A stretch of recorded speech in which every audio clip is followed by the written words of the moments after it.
kasih atas undangan dan kehadirannya saudara-saudaraku semua yang pada hari Jumat siang ini kita dapat kesempatan ketemu lagi di tempat ini. Sebetulnya yang saya ingin sampaikan bukan urusan pada tanggal 30 September tahun 2017 saya pernah bikin pernyataan atau ulasan tentang sampai berapa jauh bahaya PKI atau komunisme itu masih mengancam negara kita dan masyarakat Indonesia, dan itu atas desakan dari para ulama. Tapi yang saya bahas di sini adalah justru perkembangan terakhir ini dengan bergulirnya rancangan undang-undang HIP telah terjadi satu reaksi yang nampaknya snowballing dari hari ke hari terus meningkat, dan masyarakat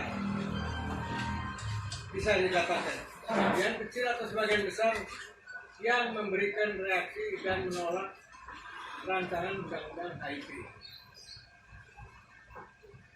Yang menolak itu dikaitkan dengan bahwa ini akan memberikan landasan dari reaksi bola bergulir snowballing bahwa PKI akan bangkit lagi. Dalam hubungan ini saya menyampaikan satu pandangan berdasarkan satu pengalaman dan berdasarkan satu kajian sehubungan dengan apakah komunisme itu akan bangkit kembali atau tidak. Mengapa ini penting? Karena setelah Perang Dingin usai, setelah tembok Berlin itu dihancurkan, setelah Mao Zedong itu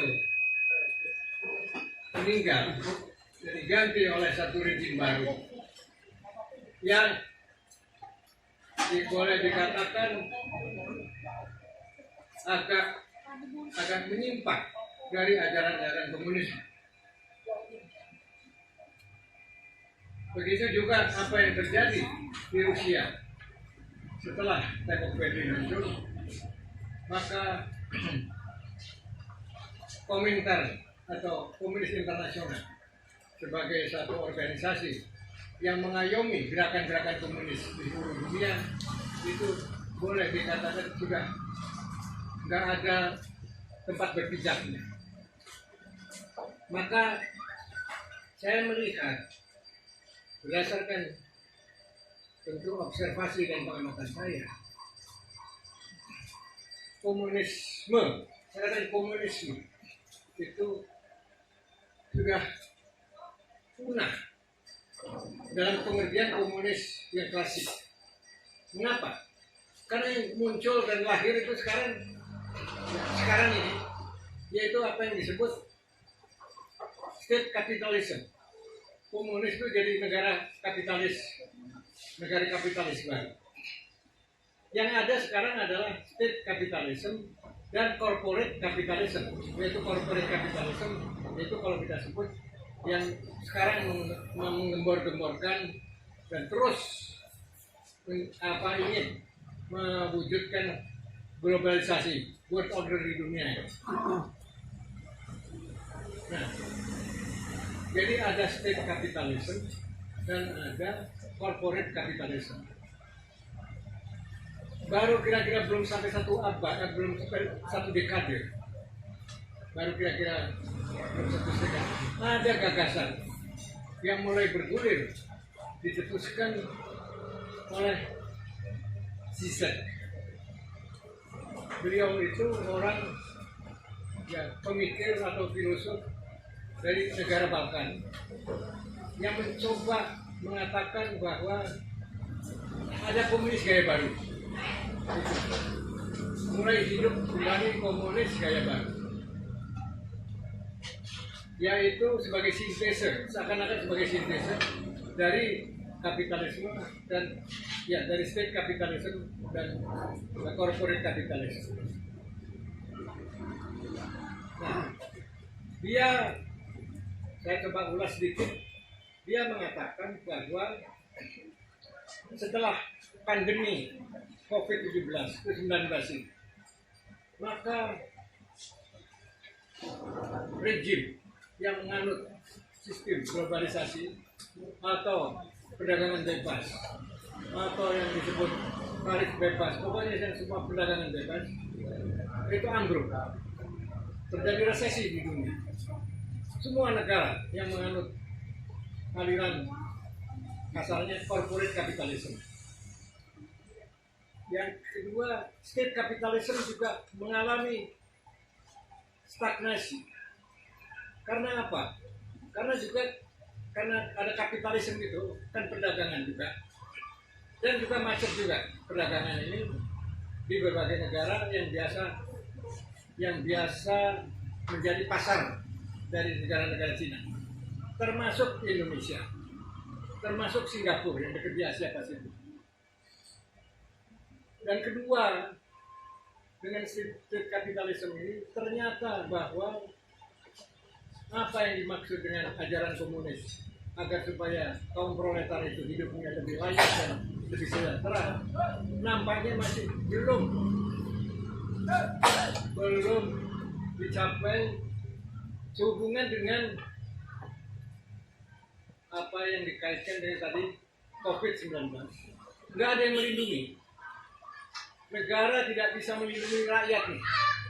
Negara tidak bisa memberikan kepastian hidup. Negara tidak bisa memberikan perlindungan terhadap kesehatan dan keselamatan penduduknya. Sehingga muncullah itu tadi Profit Zizek dengan gagasannya apa yang disebut the revolutionary in the dark time. Jadi ada suatu pemikiran revolusioner di saat bangsa ini atau negara atau rakyat, umat atau manusia yang berada di dunia ini sedang mengalami iklim yang suram gara-gara COVID.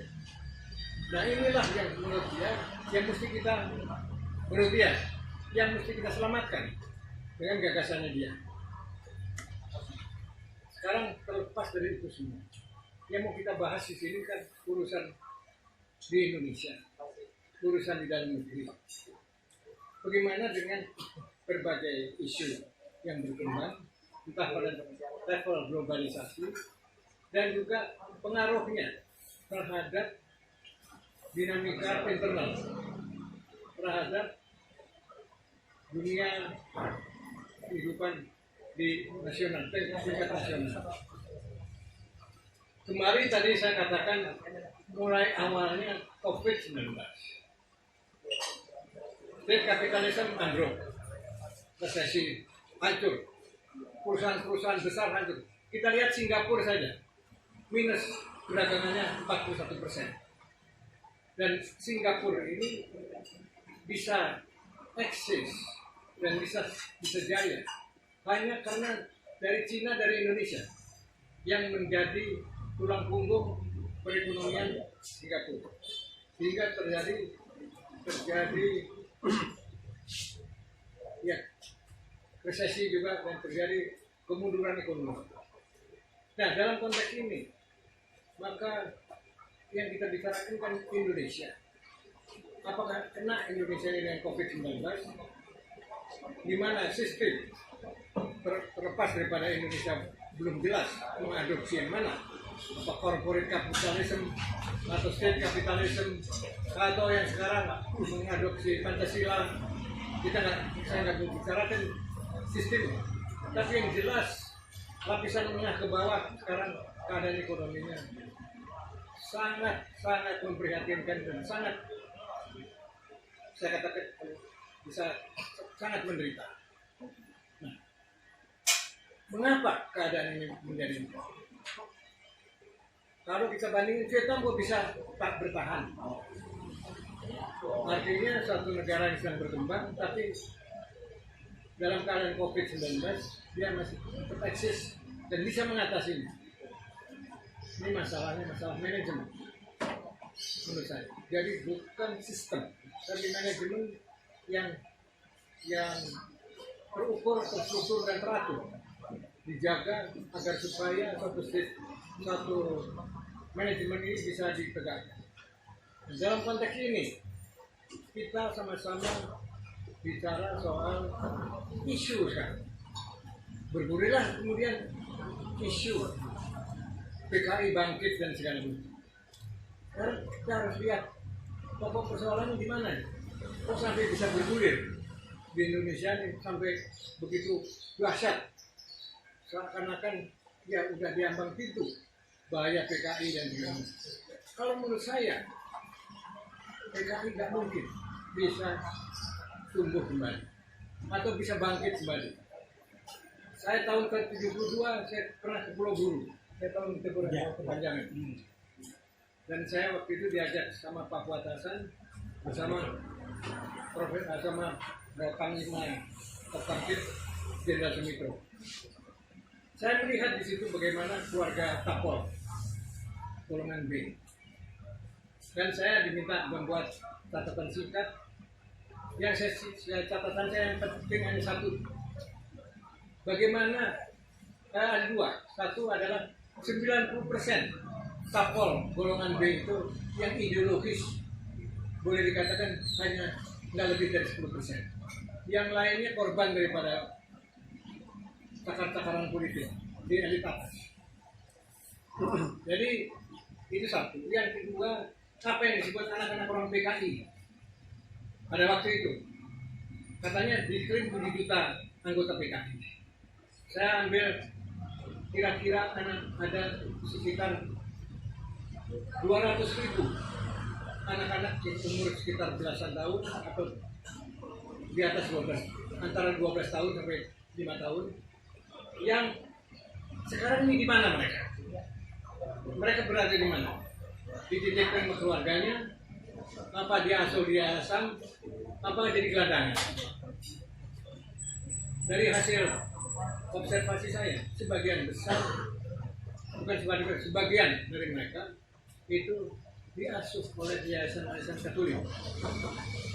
Nggak ada yayasan ataupun dari Islam yang mencoba untuk memberikan perhatian atau memberikan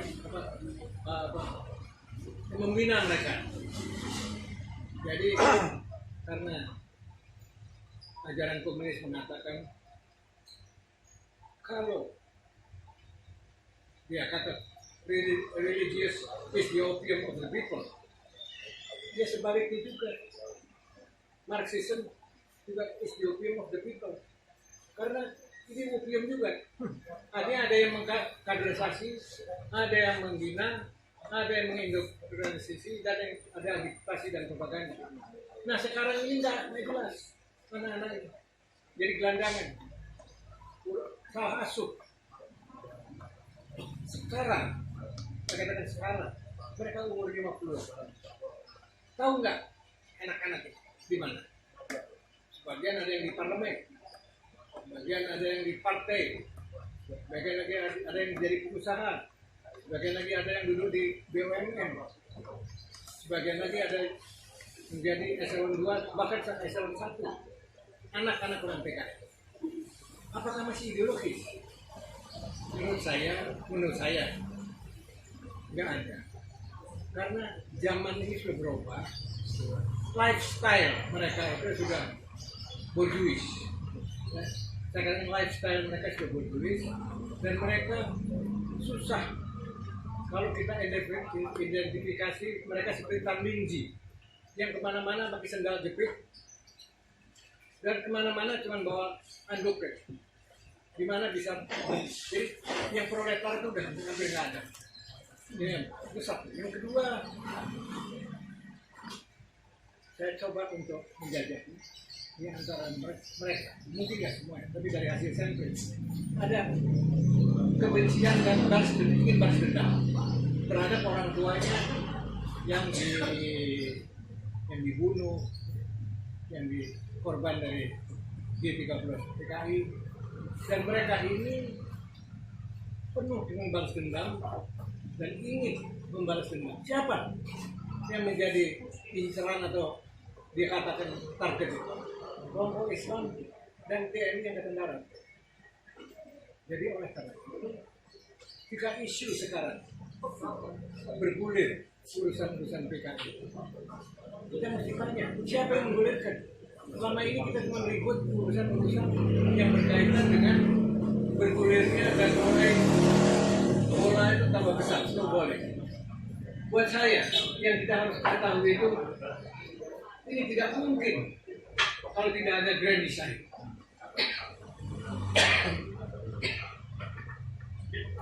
Tidak mungkin kalau nggak ada grand design yang sengaja menggulirkan bola salju ini dengan tujuan-tujuan dan sasaran tertentu. Nah, dalam konteks inilah, mari kita sama-sama dalam diskusi publik ini, kita sama-sama urun rembuk. Kita sama-sama memberikan share untuk mengetahui bola salju ini yang menggulirkan isu ini siapa? Apa grand design tingkat nasional? Apa grand design tingkat regional? Atau ada grand design tingkat global yang sengaja di dalam konteks keadaan apalagi COVID-19 ini seakan-akan isu apapun saja bisa bertumpuk nih. Oleh karena itu mungkin pada waktu berikutnya ada satu pembahasan atau satu diskusi publik yang membahas soal proses akselerasi ini akan menuju kemana, apakah bisa lewat suatu keadaan yang kritis ataukah akan mengarah kepada disintegrasi bangsa atau terjadi destabilisasi yang terus menerus sehingga bangsa kita kemudian nasibnya tidak beda dengan negara-negara di Eropa Timur dan negara-negara bekas Uni Soviet, sehingga berbanyak negara-negara yang disebut ethnic nationalism.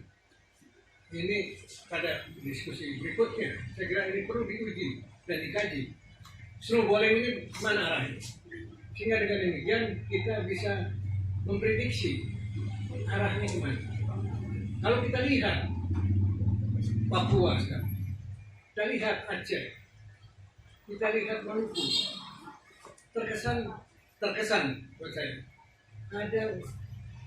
nggak mengatakan gerakan separatisme, tapi ada keinginan menjadi negara sendiri, dan ini harus mesti kita kaji, karena di lembaga studi internasional atau yang disebut IISS, International Institute for Strategic Studies di London, 5 tahun yang lalu sudah membuat studi bahwa Indonesia bakal menjadi negara federal.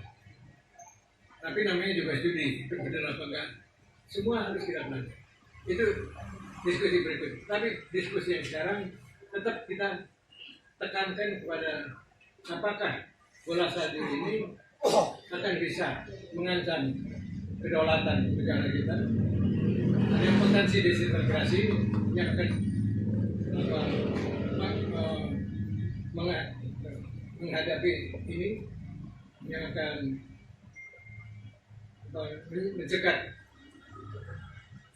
ini, atau memang ini satu ujian untuk kita bisa menuju kepada negara yang bisa kita selamatkan demi untuk generasi yang akan datang.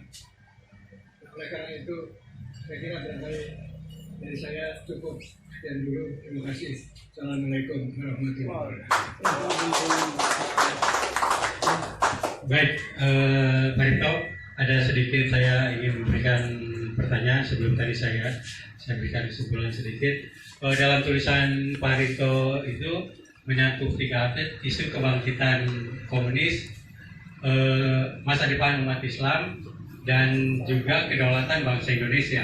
Ini saya minta Pak Harito lebih diulas apa kaitannya tentang isu kebangkitan ini, walaupun Pak Harito telah bantah tadi bahwa ideologi komunis ini telah mati, ya, telah mati, dan secara ideologi sudah tidak ada lagi, ya kan. Bahkan negara-negara yang komunis telah bermetaforsa menjadi negara yang kapitalis, ya. Nah, tapi untuk mengatasi isu ketakutan atau keraguan umat Islam saat ini tentang bahaya bangkitnya komunis ini dan masa depan umat Islam, mungkin Pak Harito bisa lebih kupas, bisa lebih bedah dalam sudut pandang Pak Harito dari sisi intelijen seperti apa. Nah, yang kedua, dari aspek kedaulatan bangsa Indonesia, ini kaitan Pak Harito di dalam tulisan di tahun 2017 itu memaparkan juga tentang bahaya kuning, eksistensi negara Cina.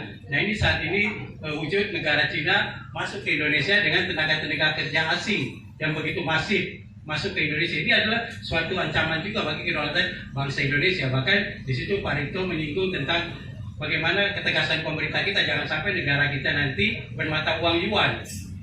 Bermata uang yuan harusnya diambil tegas seperti sikap Mahathir Muhammad di Malaysia. Nah, ini 2 pertanyaan yang mungkin bisa Pak Harito sedikit tambahkan. Terima kasih. Kalau saya dengarkan tadi berbagai pendapat dan tanggapan sekaligus pertanyaan yang telah diajukan, spektrumnya sangat luas. Saya nggak mungkin bisa langsung dari A sampai Z memberikan tanggapan dari spektrum yang begitu luas. Tapi saya akan mencoba untuk mengambil intisari dari diskusi kita ini. Kalau tidak salah, diskusi kita itu bicara soal komunis atau komunisme atau bangkitnya PKI. Dan tadi saya sudah katakan, bola salju ini bergulir terus, tambah lama tambah besar. Dan kalau tambah besar, ini benturannya kemana? Pertanyaannya adalah, tadi saya sudah singgung bahwa kita seringkali hanya melihat di hilir, jarang melihat ini hulu ini siapa. Untuk mencari benang merah dari hulunya itu perlu punya indikasi, perlu punya fenomena, punya informasi aktual awal kan? Bukan kontak awal. Dari 3 itu baru kita membuat suatu prediksi berdasarkan analisa. Menurut saya, tentu bisa prediksi bisa salah. Tidak mungkin bola jadi besar ini, isu ini. Tadi ada yang menjawab ini memang sengaja untuk mengalihkan isu dengan adanya karena kegagalan Jokowi atau tidak sanggupan mengatasi kanker. Itu kembali kepada apa yang saya katakan, melihat dari hulu. Tadi sudah saya singgung, saya benar bahwa ini tidak mungkin kalau tidak ada grand design. Karena di hulu itu pikirannya grand design, bukan mengomentari di hilir yang ramai dan gaduh di hilir. Menurut saya, ini boleh jadi bahan kajian bahwa ada grand design untuk membenturkan, grand design untuk membenturkan 2 kekuatan, Islam dan non-Islam, Islam dan non-Islam, dua-duanya dibenturkan. Siapa yang mau? Nah, kenapa dibenturkan? Karena dua-duanya ini ada ancaman, merupakan ancaman terhadap kekuatan yang ingin tetap establis. Kekuatan yang establis ini tidak mau diganggu, karena kalau ini tidak lumpuh dua-duanya ini, dia merasa belum aman. Oleh karena itu, jadi bola salju dan terus mendinding dan akan nabrak sini nabrak sana, dan benturan-benturannya akan besar. Dan saya khawatir tidak mungkin seperti tahun 2004, 2003, 2020, 23, 22, 21.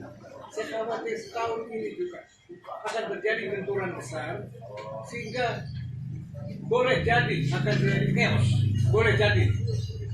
Dan pada waktu chaos itulah maka benturan ini akan mengerucut kepada kemana ya? Karena pertanyaannya adalah kalau sudah terjadi benturan dua kuat dan keduanya itu lemes,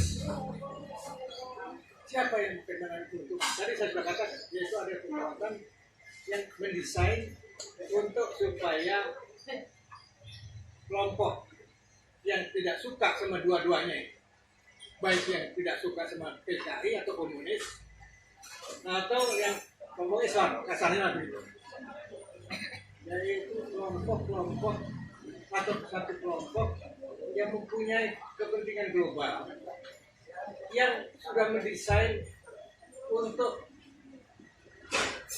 melanggengkan establishment-nya dalam pengertian secara global.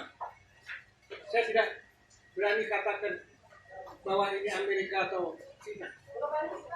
Di balik itu ada kekuatan lain. Saya katakan, saya terusin. Di balik itu ada elemen-elemen kekuatan yang lebih dahsyat dari Cina maupun dari Amerika yang bisa menyetir, yang bisa mengendalikan Cina maupun Amerika untuk kepentingan mereka. Jadi inilah kekuatan yang nanti akan bukan hanya membenturkan di Indonesia, tapi di seluruh. Tapi kenapa di Indonesia? Karena Indonesia ini komunisnya dianggapnya kuat, tapi yang anti komunis juga kuat. Jadi dimulai dari sini. Karena di tempat-tempat lain, Timur Tengah misalnya, itu sudah boleh dikatakan sudah bisa dikendalikan oleh ini kelompok. Nah di sini tadi satu ujian. Tetapi pertanyaannya, kekuatan ini berhasil atau tidak di dalam melaksanakan grand design? Inilah yang kita harus sama-sama cermati perkembangan dari hari ke hari, dan kalau perlu kita ini kumpul punya semacam contingency plan. Kita menyusun contingency plan untuk bisa memonitor kemana ini bolaan salju ini larinya kemana. Saya belum berani katakan terlalu dini, cuman saya garis besarnya kelihatannya satu. Dalam konteks inilah saya kira kita kumpul dari sana. Kita dengar tadi banyak tokoh-tokoh, pemikir-pemikir atau aktivis-aktivis yang telah menyumbangkan pikiran. Coba kita dalami semua. Kita belajar jangan lihat di hilir, tapi coba kita mulai hulu, kita mulai saat itu. Nah, hanya itu saja yang bisa saya sampaikan sebagai pengantar untuk bahan diskusi selanjutnya. Terima kasih. Salam. Saya minta maaf karena saya jam 4 ada janji lagi lain. Baik, Om Brito telah memberikan tanggapan kepada 5 menit. Saya langsung aja ya kepada Mas Saifuddin Simon untuk memberikan tanggapan.